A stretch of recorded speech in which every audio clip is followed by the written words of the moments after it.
Good morning all of you. सर्व विद्यार्थ्यांचं मी online लेक्चर्समध्ये पुन्हा एकदा मनपूर्वक स्वागत करतोय.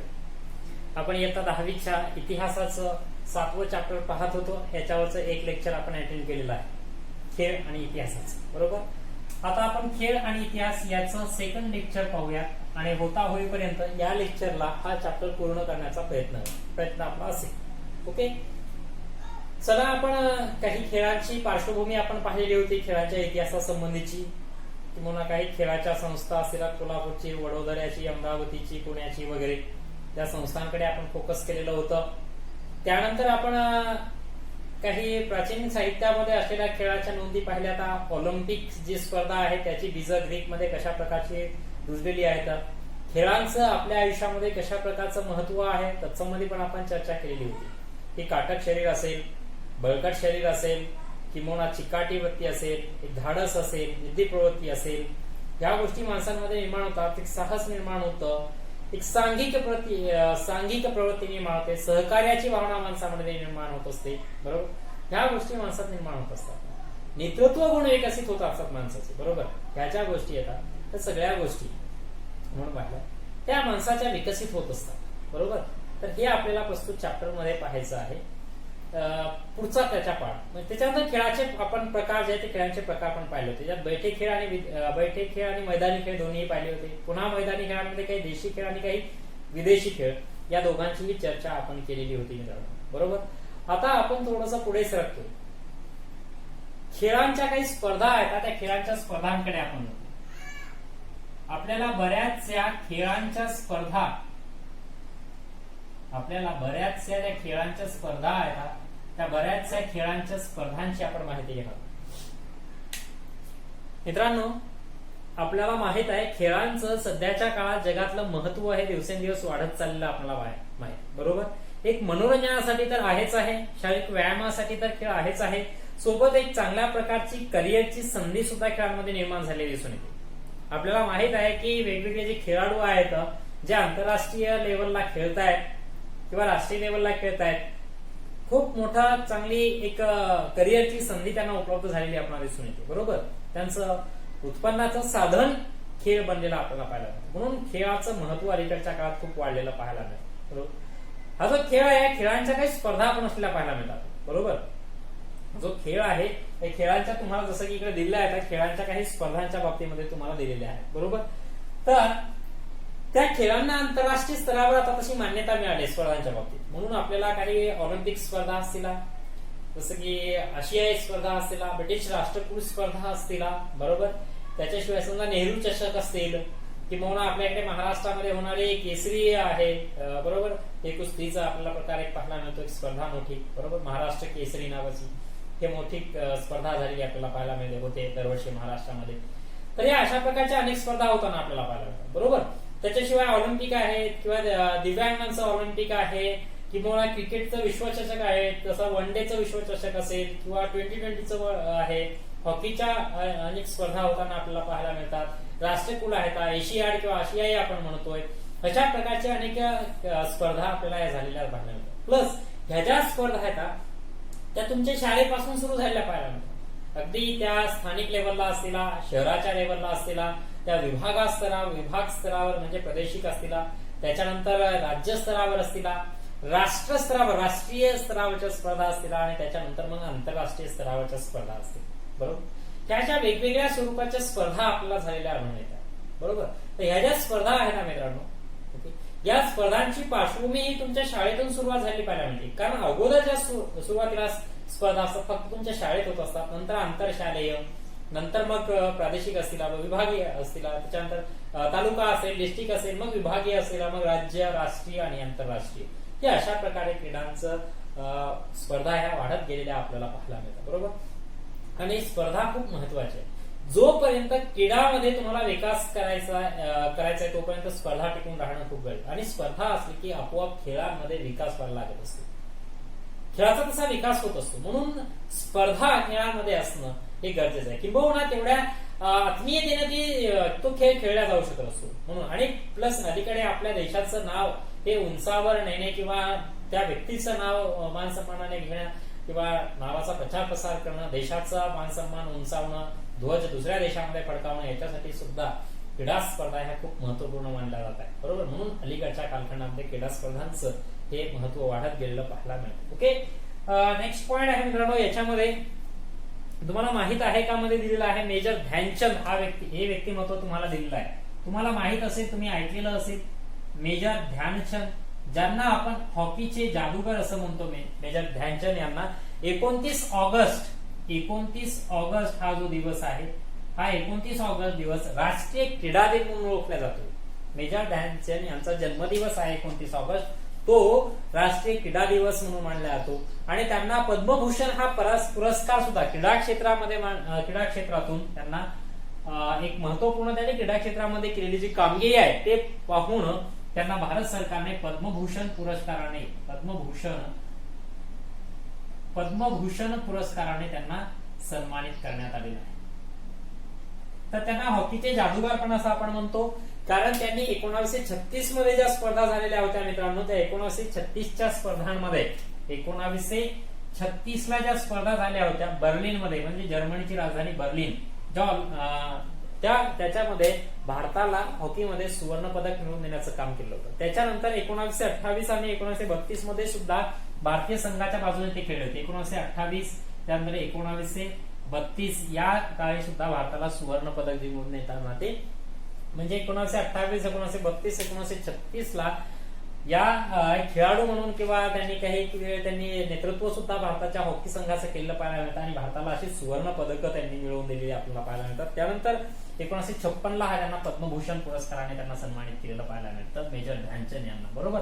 त्यांची हॉकीची स्टिक जी आहे ती अगदी त्या चेंडूला चिकटून राहायची असं म्हणतात. त्यांना तुम्हाला एक वेशनल सांगतो की हिटलर कडून सुद्धा त्यांना एक ऑफर तशा प्रकारची आली होती, म्हणे की त्या काही वाचनात मिळतं काही ठिकाणी, की बाबा हिटलर सुद्धा म्हणाला होता ध्यानचंद यांना की तू आमच्या देशाच्या बाजूने खेळ, तुला मार्क्सेल देत होतो. पण त्यावेळी ध्यानचंदने त्यांना नकार दिलेला होता हिटलरला सुद्धा, की मेजर ध्यानचंद म्हणाले की माझ्या देशासाठीच मला खेळायचं आणि देशासाठीच सर्वस्व आहे म्हणून, बरोबर. म्हणजे ध्यानचंदची ती राष्ट्रनिष्ठा, ती देशभक्ती पण तशी त्याच्यातून दिसून येते आपल्याला पाहायला मिळतं. आणि त्यांची म्हणजे इतकी सुंदर तो खेळायचा हॉकी की मेजर ध्यानचंद खेळायची की बाबा त्याच्या बॅटला तो चेंडू, त्याच्या हॉकी स्टिकला तो चेंडू असा चिकटून राहायचा नाही, ते खेळायचे. म्हणून त्यांना हॉकीचे जादूगर असं म्हटल्या जायचं. तर खूप चांगले प्रॅक्टिस असायची, चांगलं खेळल्या जायचं त्यांच्याकडून. म्हणून तर त्यांचा क्रीडा क्षेत्रामध्ये त्यांना 56 साली पद्मभूषण पुरस्कार पण मिळालेला आहे. आणि 29 ऑगस्ट त्यांचा जन्मदिवस राष्ट्रीय क्रीडा दिन म्हणून देशभर साजरा केला जातो आजच्या घडी. ओके, त्यानंतर खेळांचे आंतरराष्ट्रीयकरण हा मुद्दा पाहायचा मित्रांनो आपल्याला. खेळांचे आंतरराष्ट्रीयकरण,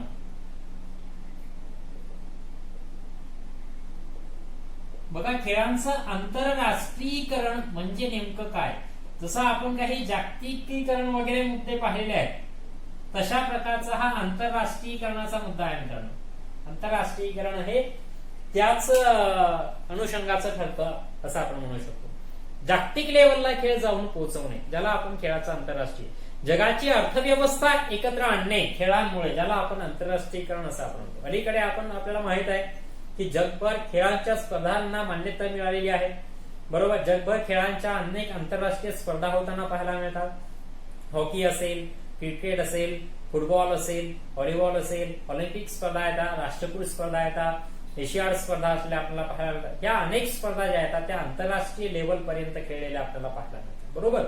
आणि मग ह्या ज्या स्पर्धा येतात त्या स्पर्धांच्या निमित्तानं एकतर खेळाडू जगभर ये जा करतायत, किंवा अर्थव्यवस्थेची देवाणघेवाण मोठ्या प्रमाणामध्ये होते, सांस्कृतिकची पण त्याच्या माध्यमातून देवाणघेवाण होताना पाहायला मिळते.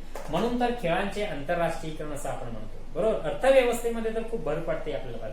आता साधी गोष्ट आहे की समजा एखादा क्रिकेटचा सामना असेल, भारताच्या क्रिकेटचा सामना एखाद्या देशाशी असेल, तर संपूर्ण जग तो फायनल जे आहे ते विश्वचषकाचं जर फायनल असेल तर जगामध्ये पाहिला जातो. आता ऍक्च्युअली सपोज भारतासोबत एखादा दुसरा देश असेल, भारत आणि श्रीलंका आहे फायनल मॅच मध्ये समजा वर्ल्ड कपच्या, तरी सुद्धा जग पाहतं. का? कारण जग यामुळे पाहतं की भारताचे जे खेळाडू आहेत, भलेही खेळणारे क्रिकेटमध्ये खेळणारे 11 खेळाडू असतील, पण मात्र त्या 11 खेळाडूंचे चाहते जगभर पसरलेले असतात. म्हणून भलेही आपल्या देशाची टीम नसेल फायनलमध्ये खेळणारी, पण मात्र लोक एवढे हौशी आहेत, ते प्रेक्षक वर्ग आहे, त्यांना इंटरेस्ट आहे खेळामध्ये एवढा की ते जगभर कुठेही ते क्रिकेट पाहण्यासाठी तर जातातच. दुसरी गोष्ट, ज्या वेळेस ते थेट प्रक्षेपण त्याचं होत असतं, आपल्याला माहिती आहे की हे जे खेळ आहेत या खेळांचं किंवा स्पर्धांचं जे प्रक्षेपण होत असतं त्या प्रक्षेपणामुळे अनेक प्रेक्षक वर्ग जो आहे तो प्रेक्षक वर्ग टीव्ही समोर बसलेला असतो आपल्याला माहिती, बरोबर. म्हणजे जगात कुठेही मॅच चालली असेल तर जगाच्या कोणत्याही कानाकोपऱ्यामध्ये जाऊन पोहोचते. यालाच आपण खेळाचे आंतरराष्ट्रीयकरण असं आपण म्हणतो. मग जिथे खेळाचे ह्या स्पर्धा चालू असतात त्या ठिकाणी अनेक प्रेक्षक वर्ग मोठ्या प्रमाणामध्ये येत असतो, हौशी खेळाडू येत असतात. त्याचबरोबर तो जो खेळ आहे तो खेळ कशा प्रकारचा चाललेला आहे समजवून देण्यासाठी, तो खेळ समजावून देण्यासाठी जे जुने खेळाडू असतात ते जुने खेळाडू सुद्धा आपल्याला तिथे आलेले पाहायला मिळतात की त्या प्रेक्षकांना तो खेळ ते समजावून देण्याचा प्रयत्न करतात. ओके, तर अशा प्रकारे आपल्याला खेळांचं आंतरराष्ट्रीयकरण झालं पाहिजे. म्हणून प्रेक्षक जो आहे तो किंवा हौशी खेळाडू आहेत ते खेळ समजून घेण्यासाठी, प्रेक्षक जे आहे ते मनोरंजन करून घेण्यासाठी, जे जुने खेळाडू आहेत ते प्रेक्षकांना त्या हौशी खेळाडूंना ते खेळ समजावून देण्यासाठी असतील. अशा पद्धतीने ते जगभर आपल्याला इकडून तिकडे गेलेले पाहायला मिळतात ते खेळ. सोबतच अनेक ज्या कंपन्या आहेत, ज्या उत्पादन करणाऱ्या अनेक कंपन्या आहेत, त्या कंपन्या हे जे थेट प्रक्षेपण होतं या खेळाचं या स्पर्धांचं त्याच्याकडे जाहिरातीची संधी म्हणून पाहतात, बरोबर. कारण त्याच्या माध्यमातून जाहिरात जी आहे ती जाहिरात प्रदर्शित करण्याचं काम केलं जात असतं. ओके, कारण जसा की खेळ चालला की आपण पाहतो की ओव्हर ज्यावेळेस संपत असतो क्रिकेट मॅचच्या मध्ये ओव्हर संपतो त्यावेळेस दुसरा ओव्हर सुरू होण्याच्या मध्ये जो गॅप असतो तिथे आपल्याला जाहिराती दिसत असतात. तर त्या जाहिराती ज्या कंपन्या असतात त्या कंपन्यांची जी जाहिरात, ज्या कंपन्याची जाहिरात असते त्या कंपन्यांकडून खूप मुबलक प्रमाणामध्ये पैसा त्या वाहिन्यांना मिळत असतो, बरोबर. म्हणजे ती संधी आहे एक मोठी जाहिरातीची. म्हणजे तिथे सुद्धा तोच मुद्दा खेळांच्या आंतरराष्ट्रीयकरणाकडे येतो, कारण तिथे पैशाची देवाणघेवाण हे आंतरराष्ट्रीय लेवलला होत असताना आपल्याला पाहायला मिळतं, बरोबर. म्हणून त्या क्रियेला म्हणजे जगभर जगाच्या कोणत्याही कानाकोपऱ्यामध्ये जर आजच्या घडीला एखादा क्रिकेटचा असेल, एखाद्या दुसऱ्या कोणत्याही खेळाचा सामना होत असेल किंवा स्पर्धा होत असेल तर जगाच्या कानाकोपऱ्यामधून जी लोक एकत्रित यायला लागत असतात त्यालाच आपण खेळाचं आंतरराष्ट्रीयकरण थोडक्यात म्हणू शकतो. ओके, त्यानंतर आपण नेक्स्ट पॉइंट पाहतोय खेळांचे साहित्य आणि खेळणी.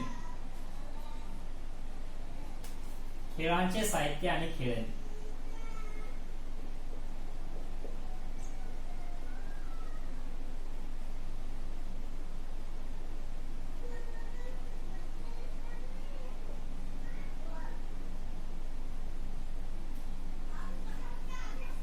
चला, खेळाचं साहित्य आपल्याला आणि खेळणी पाहायचं. ऍक्च्युअली जे खेळाचं साहित्य असतं का त्या खेळाच्या साहित्यालाच आपण खेळणी असं म्हणत असतो.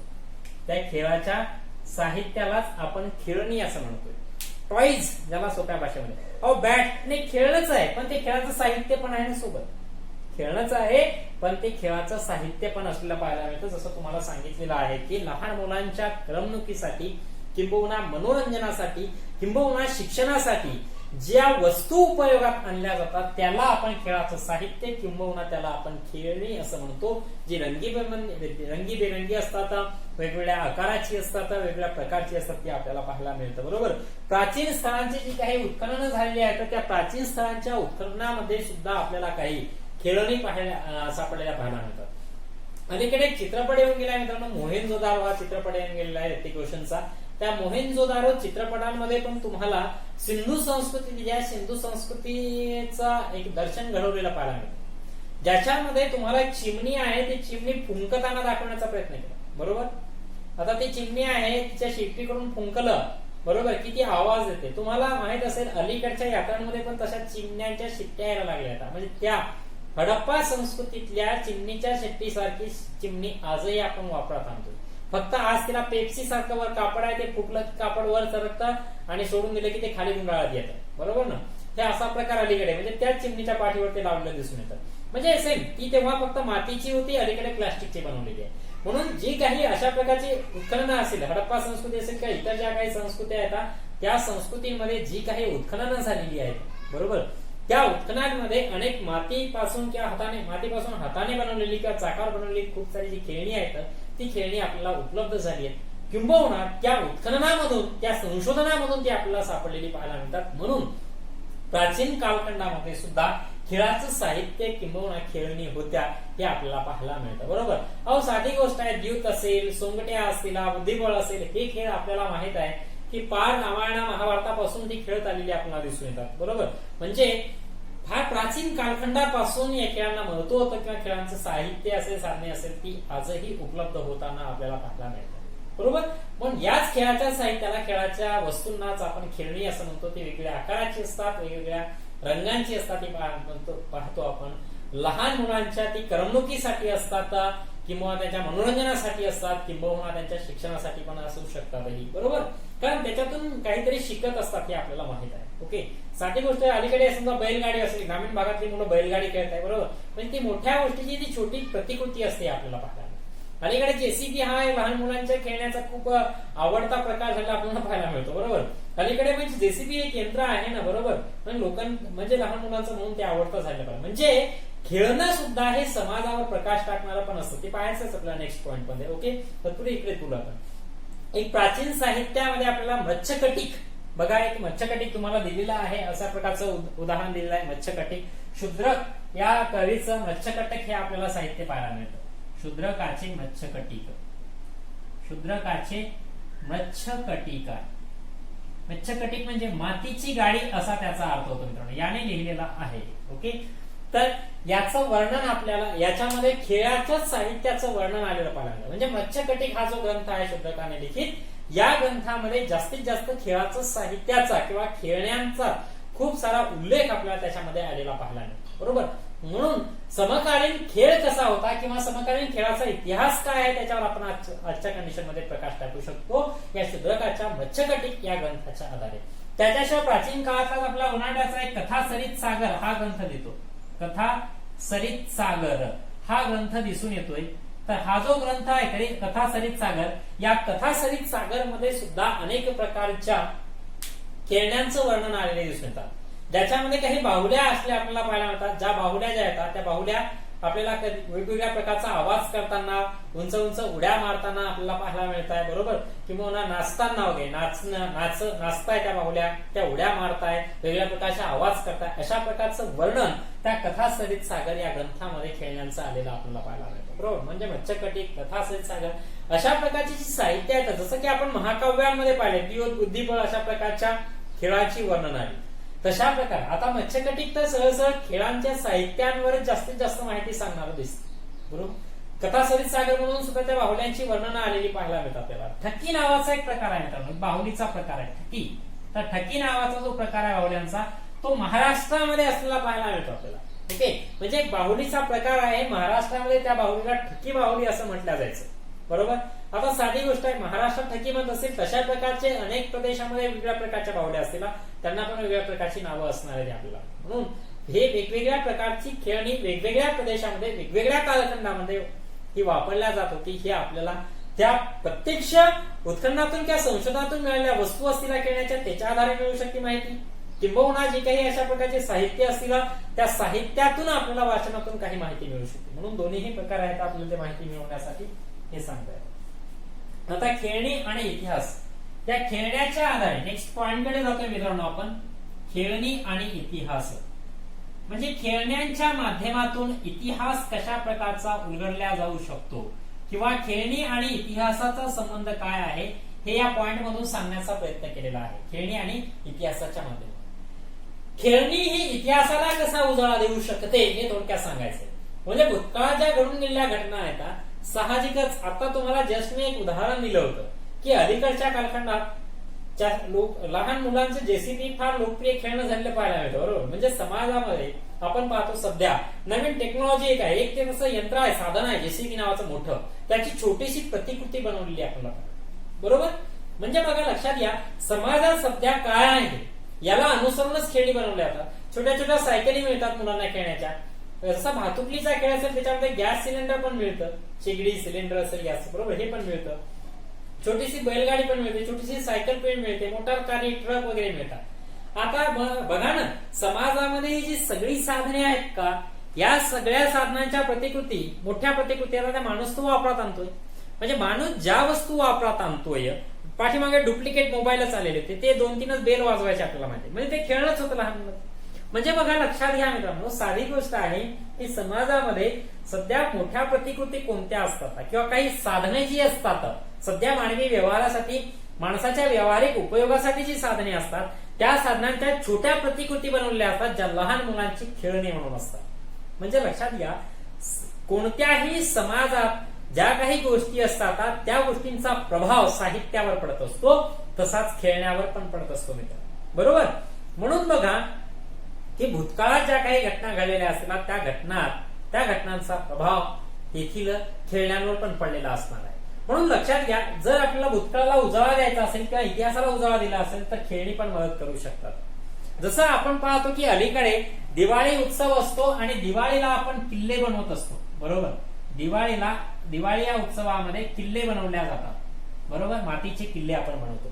अहो साधी गोष्ट आहे, दिवाळीला जरी आपण मातीचे किल्ले बनवत असतो तरी किल्ले हा जरी खेळ असेल, दिवाळीच्या उत्सवाला खेळला जाणारा खेळ असेल, ती प्रतिकृती आपण छोटीशी बनवतोय, पण त्या खेळातून मित्रांनो इतिहासाला उजाळा दिला जातो.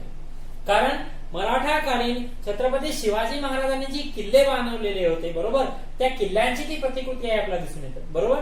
म्हणजे छत्रपती शिवाजी महाराजांच्या इतिहासाला उजाळा देण्याचं काम त्या दिवाळीला खेळल्या जाणाऱ्या खेळाच्या माध्यमातून केलं जातं हे आपल्याला दिसून येतं, बरोबर. म्हणजे इतिहास हा ते खेळाच्या माध्यमातून पुढे आणला जातोय हे दिसून येतं. खूप साध्या गोष्टी असलेल्या आपल्याला दिसत आहे. किंबहुना जी अजून खूप सारी साहित्य आहेत की त्या साहित्य आज आपण खेळासाठी वापरतोय, पण पूर्वी त्याच्यातून आपला इतिहास दिसून येतोय आपल्याला, हे नक्की आहे.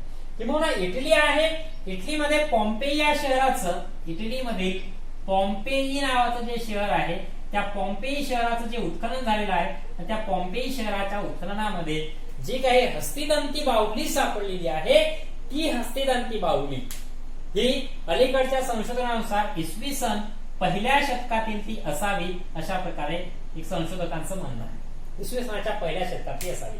आता इटलीमध्ये सापडलेली इसवी सनाच्या 1ल्या शतकातली जी बाहुली आहे, इटलीतल्या पॉम्पेई शहराचं उत्खनन करताना ती सापडली.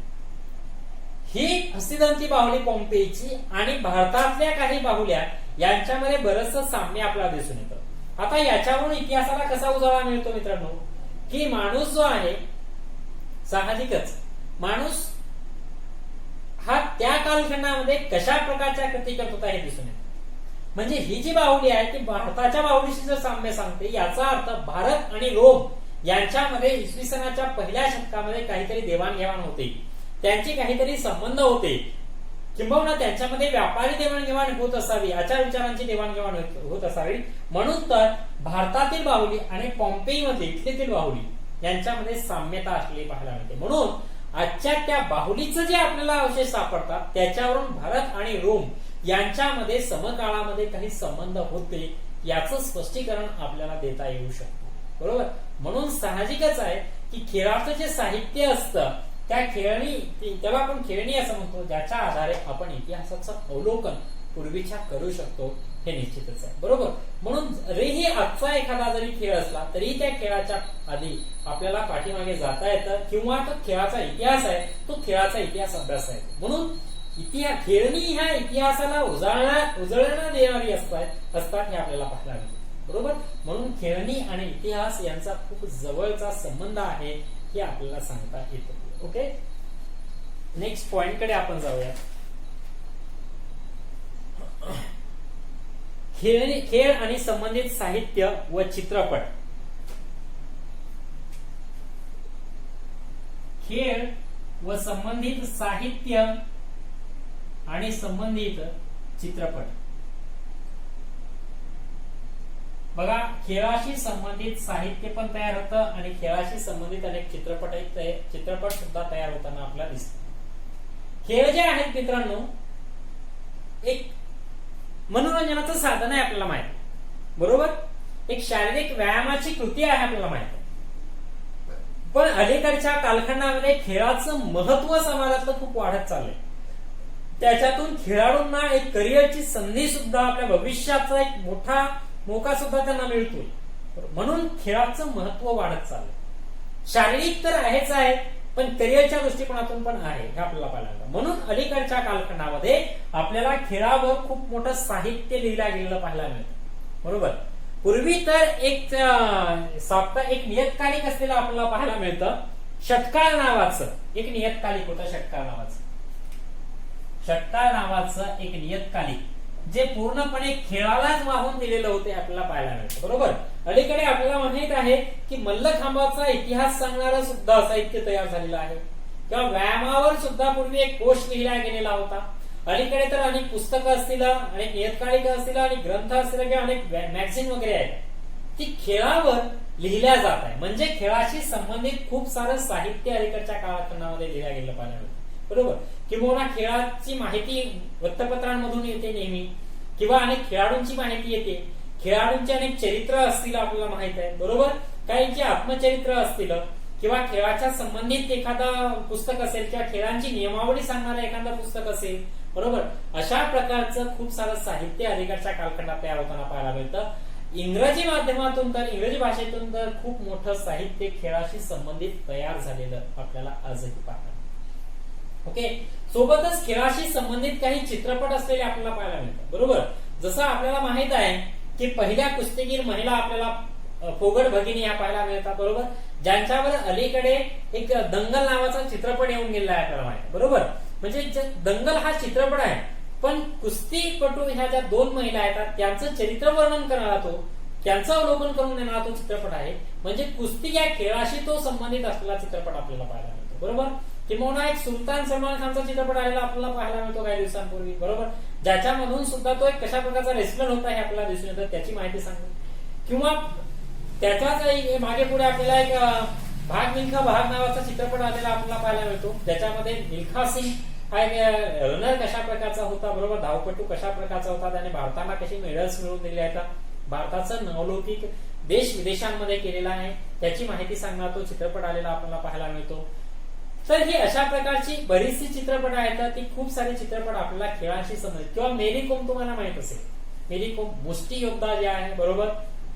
दोन मुलं म्हणजे बाळ झाल्याच्या नंतर सुद्धा, दोन मुलं झाल्याच्या नंतर सुद्धा, म्हणजे दोन बाळांना जन्म दिल्यानंतर सुद्धा एक स्त्री मुष्टियोद्धा बनू शकते आणि देशाला ती अनेक मेडल्स मिळवून देऊ शकते, पदकं जिंकून देऊ शकते.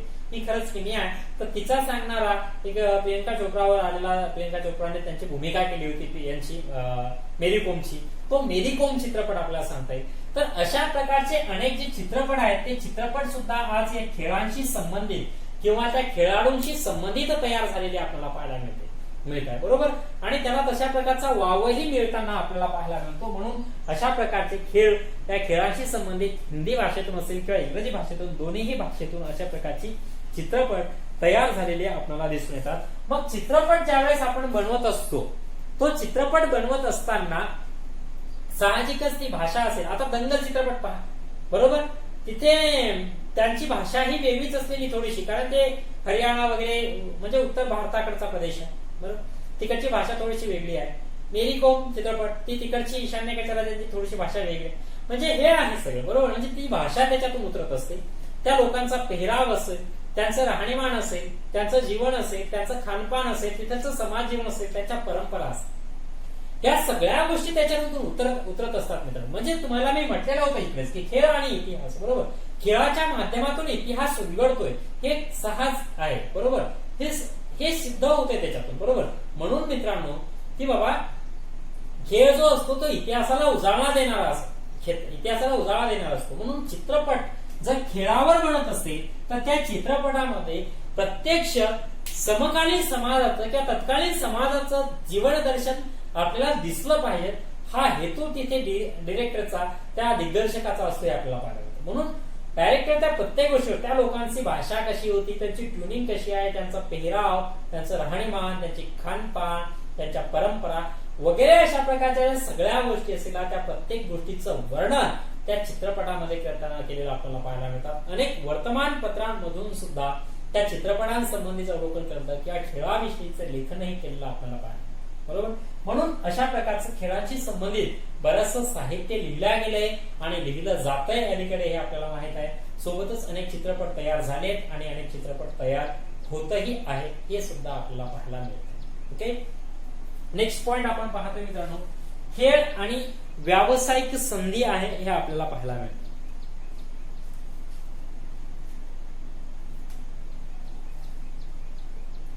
खेळ आहे आणि व्यावसायिक संधी. आता खेळ आपल्याला जनरली वाटतं की खेळाचा आणि व्यावसायिक संधीचा काय उपयोग, किंबहुना खेळ आणि इतिहास यांचा काय संबंध, किंबहुना खेळाचा इतिहास माहीत असणाऱ्या लोकांना करिअरची काय संधी आहे. बरोबर, आपल्याला या गोष्टीबद्दल थोडंसं अनभिज्ञता असते, किंबहुना आपण थोडासा दुरावा पाळतो त्या गोष्टींबद्दल, की बाबा खेळाचा इतिहास माहीत असणाऱ्याला, किंबहुना इतिहासाचा जो जाणकार आहे, इतिहासाचा जो अभ्यासक आहे, जो व्यक्ती आहे, त्याला व्यावसायिक संधी इकडे कशा प्रकारची मिळू शकते असं त्याला म्हणायचं. बरोबर, पण आहे मित्रांनो, खरंच ज्याला खेळाचा इतिहास माहीत आहे, बरोबर, आणि किंबहुना इतिहासाचा जो अभ्यासक आहे त्याला एक चांगल्या प्रकारची संधी उपलब्ध होऊ शकते. विशेषत्वानं खेळाचा इतिहास माहीत असणाऱ्या लोकांना एक व्यावसायिक खूप मोठी चांगली संधी आपल्याला इतिहासाच्या माध्यमातून उपलब्ध होते दिसून येतं. कारण जस्ट आपण आता चर्चा केलेली आहे की साहित्याशी संबंधित अलीकडच्या कालखंडात खेळावर खूप मोठं साहित्य तयार झालेलं आपल्याला पाहायला मिळतं. बरोबर, मग खेळाशी संबंधित जे काही साहित्य तयार होतं मित्र, बरोबर, ते साहित्य लिहिल्या जातं हे खूप महत्वाचं आहे. बरोबर, म्हणून आपल्याला माहित आहे की सपोज एखादी स्पर्धा चालू असेल, त्या स्पर्धेविषयीची खूप सारी माहिती आपल्याला येत असते, किंबहुना ती स्पर्धा ज्या खेळाची चालू आहे त्या खेळाशी संबंधित माहिती आपल्याला वर्तमानपत्रांमध्ये पाहायला मिळते. बरोबर, ही माहिती त्याला जास्त देता येते ज्याला खेळाचा इतिहास माहित आहे. बरोबर, म्हणून तिथे वर्तमानपत्रांमध्ये एक चांगल्या प्रकारची संधी मिळते, किंबहुना वर्तमानपत्रांमध्ये काही लेख येतात, समीक्षापूर्ण लेख असतात, हे आपल्याला माहिती आहे. बरोबर, म्हणजे क्रिटिसिझम करणारे, बरोबर, काय योग्य आहे काय अयोग्य आहे, गुण दोष दाखवणारे लेख आपल्याला येतात, हे माहिती आहे वर्तमानपत्रांमध्ये. मग ते लेख कोण लिहू शकतो, ज्याला खेळाचा इतिहास माहित आहे, ज्याला खेळाचा इतिहास माहित आहे तोच व्यक्ती ते समीक्षा करू शकतो किंवा ते लेख लिहू शकतो. म्हणून तशा प्रकारचे समीक्षात्मक लेख असतील किंवा असेच लेख असतील, किंबहुना खेळांवर आधारित काही पुस्तकं वगैरे असतील, त्यांच्या नियमावर डिपेंड असलेली पुस्तकं असतील, किंबहुना खेळाची माहिती सांगणारे असतील, काही त्या खेळाडूंचे चरित्र असतील, अशा प्रकारचे जे काही लेखन तयार होते, बरोबर, तर साहित्य लिहिल्या जाते आपल्याला माहित आहे मित्रांनो. बरोबर, खेळाशी संबंधित ते साहित्य असतं, तर त्या खेळाशी संबंधित साहित्याचं जे लेखन होतं तिथे एक व्यावसायिक संधी आहे. कारण आज त्याची मार्केटमध्ये खूप व्हॅल्यू आहे, खूप मागणी त्याची असलेली आपल्याला पाहायला मिळते. कारण आज एक खूप मोठा प्रवर्ग खेळाडू या मार्गावर वाटचाल करताना आपल्याला पाहायला मिळतो.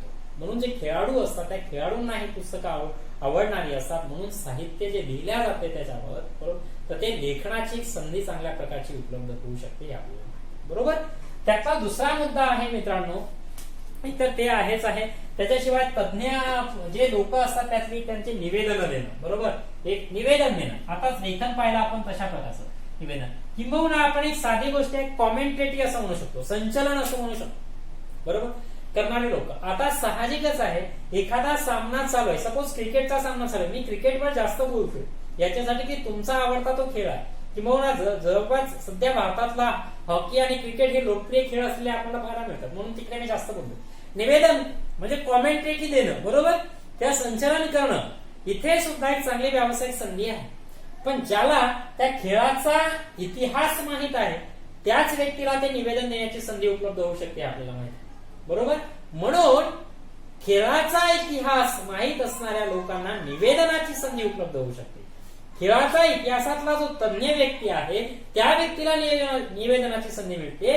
कारण ज्यावेळेस एखादा सामना चालू असतो, त्या सामन्याचं प्रक्षेपण चालू असतं, त्या ठिकाणी त्याला निवेदन देत असताना पाठीमागचे सामने असतील, काही ऐतिहासिक सामने असतील, महत्वपूर्ण सामने असतील, काही महत्वाचे घटनाक्रम वगैरे असतील, किंवा काही महत्वाच्या सिच्युएशन्स असतील, काही महत्वाचे हे असतील म्हणजे आकडेवारी वगैरे असतील, कोणाची शतकं वगैरे असतील, अर्धशतकं वगैरे असतील, कोणी किती मॅच कोणी किती विकेट घेतल्या होत्या, सपोज अशा प्रकारची जी काही माहिती असतील ती माहिती खूप महत्वाची असते त्या लोकांना. कारण त्या माहितीच्या आधारावर काय केलं जाऊ शकतं, निवेदन दिलं जाऊ शकतं. आणि जितकं निवेदन तशा प्रकारचं दिल्या जाईल, रेफरन्स देऊन आजूबाजूचा रेफरन्स देऊन जे निवेदन दिल्या जाईल ते निवेदन खूप महत्वाचं असतं. कारण ते लोकांना आवडणारं असतं, ते निवेदन लोकांना आवडणारं असतं, म्हणून मित्रांनो त्याचं महत्व खूप जास्त असतं. म्हणून त्या निवेदनाची संधी सुद्धा लोकांना मोठ्या प्रमाणात उपलब्ध होते हे आपल्याला पाहिजे. ओके. त्यानंतर पुढचा मुद्दा आहे त्याच्यामध्येच असलेला काही वाहिन्या आहेत का मित्रांनो, बरोबर. काही वाहिन्या असल्या पाहिजे, चॅनल्स ज्याला आपण म्हणतो चॅनल्स, बरोबर. त्या चॅनल्स किंवा वाहिन्यांमध्ये सुद्धा एक खूप संधी आहे. ज्याला खेळाचा इतिहास माहित आहे, त्या खेळाचा इतिहास माहित असणाऱ्या लोकांना त्या वाहिन्यांमध्ये चांगल्या प्रकारची संधी उपलब्ध झालेली पाहायला मिळते, बरोबर. चॅनल्स मध्ये, कारण आपण पाहतो काही समजा डीटी स्पोर्ट आहे, साधं एक उदाहरण घेऊ आपण, बरोबर, किंवा स्टार स्पोर्ट वगैरे असेल, अशा प्रकारची जी काही चॅनल्स असतात ती चॅनल्स क्रिकेट असेल, हॉकी असेल, फुटबॉल असेल, व्हॉलीबॉल असे काही का असेल ना, बरोबर. मग वैयक्तिक खेळ असेल, सांघिक खेळ असेल, त्या प्रत्येक खेळाचे सामन्यांचं थेट प्रक्षेपण तर करतात, पण कधी कधी 24 तास ते खेळांवरच माहिती सांगणाऱ्या वाहिन्या असतात. त्यामुळे कधी कधी मागचे सामने पण दाखवले जातात. मागच्या सामन्यांचे काही हायलाइट्स वगैरे आहेत ते पण पुढे सध्या दाखवल्या जात असतात, बरोबर.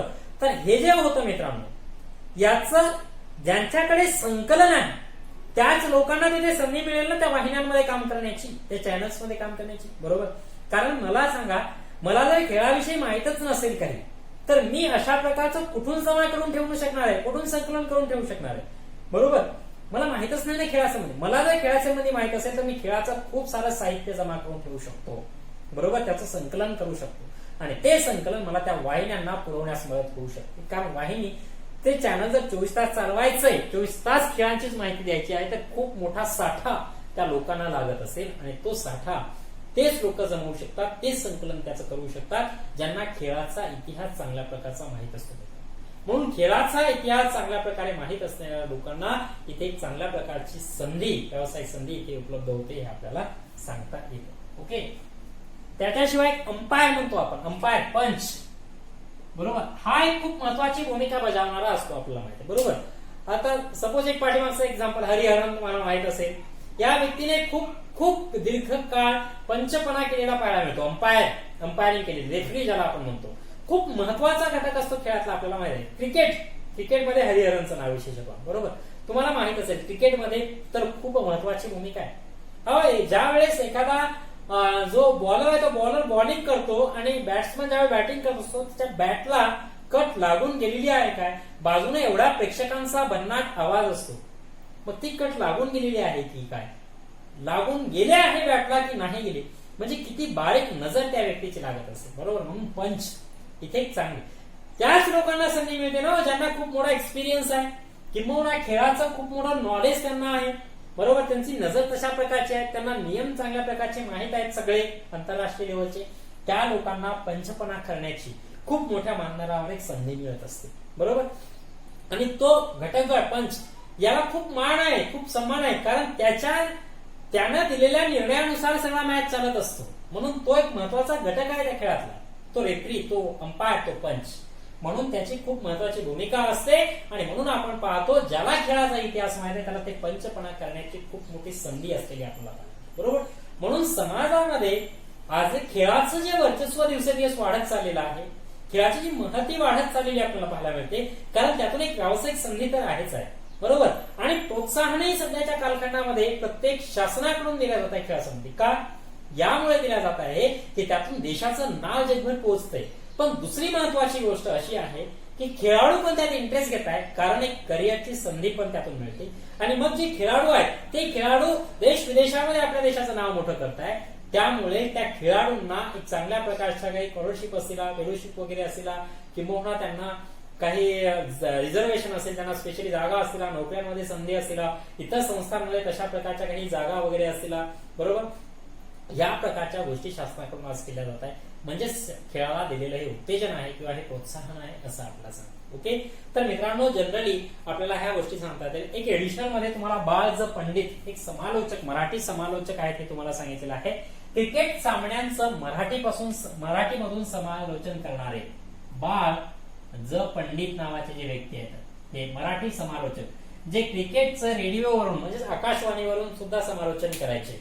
जेव्हा लोकांकडे टीव्ही नसायची त्यावेळेस लोक फार इंटरेस्ट असायचं लोकांना बाळ पंडितची कॉमेंटेटी ऐकायचं, त्यांचं निवेदन ऐकायचं, बरोबर, समालोचन करायचे ते. तर लोक कानाला लावून खूप उत्साहाने किंवा खूप केअरफुली ते ऐकायचे विशेषत्वानं, कारण की पाठीमागची आकडेवारी, महत्वाची काही ऐतिहासिक घटना असतील किंवा एक चांगल्या प्रकारची भाषा वगैरे असेल त्यांची बोलण्याची ती तशी शैली असेल, बरोबर, ऐतिहासिक सामने वगैरे असेल, बरोबर, की खूप कोणी षटकार मारला, कोणी चौकार मारला, विकेट गेली, खूप म्हणजे उत्तेजनाने, खूप उत्साहाने ते कॉमेंटेटरी तसं समालोचन करायचे. म्हणून बाळ पंडित हे खूप लोकप्रिय ठरलेले होते आपल्या कॉमेंटेटरीसाठी, समालोचनासाठी पाहायला मिळतं. तर तशा प्रकारची व्यावसायिक संधी आपल्याला उपलब्ध होऊ शकते हे सांगतात. ओके, अशा प्रकारे आपल्याला खेळ आणि इतिहास जसं याची प्रस्तावना पाहिली आपण की शारीरिक व्यायाम आणि मनोरंजनासाठी केल्या गेलेली कृती म्हणजेच खेळ होय. खेळ हा माणसा एवढा, खेळाचा इतिहास पण माणसा एवढा जुना असला पाहायला मिळतो. अगदी आपण शिकार पाहिलं, उदरनिर्वाहाचं साधन होतं, सोबतच तो एक खेळाचा भाग पण आहे, कारण त्यातून मनोरंजन पण लोकांनी केलं आहे. प्राचीन साहित्यांमध्ये, विशेषतः महाकाव्यांमध्ये किंवा इतर साहित्यांमध्ये काही खेळाचे उल्लेख आहे, जसं द्यूत असेल, सोंगट्या असेल, बुद्धिबळ असेल, रथांच्या शर्यती, घोड्यांच्या शर्यती, प्राण्यांच्या झुंजी, अशा प्रकारचं.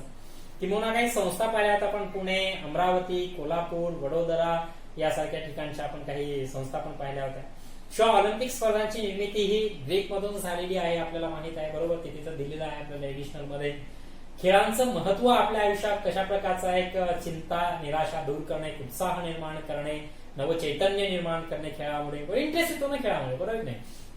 एक चिकाटी, जिद्दी वृत्ती निर्माण करणे, शरीर बळकट काटक तयार करणे, सांघिक वृत्ती, सहकार्याची भावना, नेतृत्व गुण विकसित करणे, या दृष्टीपासून महत्व असलेलं पाहायला मिळतं, बरोबर. खेळाचे काही प्रकार पण आपण पाहिले आहेत, जसं देशी खेळ, विदेशी खेळ, त्याच्यात बैठे खेळ असेल किंवा मैदानी खेळ वगैरे दोन्ही प्रकारचे खेळ आपण पाहायला मिळतात. सोबतच खेळांचं काही स्पर्धा ज्या असतील त्याच्यामध्ये आशियाई असतील किंवा एशियाड म्हणतो आपण, ब्रिटिश राष्ट्रकुल असेल वगैरे, किंवा नेहरू चषक वगैरे, अशा अनेक स्पर्धा, किंवा रणजी वगैरे असेल, महाराष्ट्र केसरी वगैरे असतील, स्थानिक असतील, शहरी असतील, प्रादेशिक असतील, राज्य, राष्ट्रीय, आंतरराष्ट्रीय स्तरावरच्या स्पर्धा.